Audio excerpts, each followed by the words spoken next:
È il secondo anno della nostra partecipazione alla borsa, quest'anno siamo partiti in quarta, abbiamo pensato di sfruttare al massimo il momento degli incontri con le imprese che sono un grandissimo valore aggiunto per noi. In una giornata avremo la possibilità di incontrare 13 imprese interessate alle nostre attività nell'ambito delle comunicazioni. Da questo dialogo stanno emergendo chiaramente quelli che sono gli interessi delle imprese e quello che la Fondazione può fare per le imprese come integratore di sistema,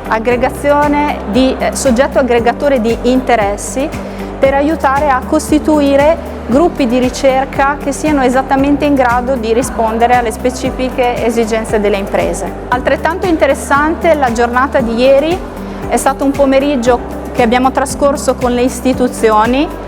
e abbiamo riflettuto sia sulle sfide che ci attendono da qui alla fine del programma,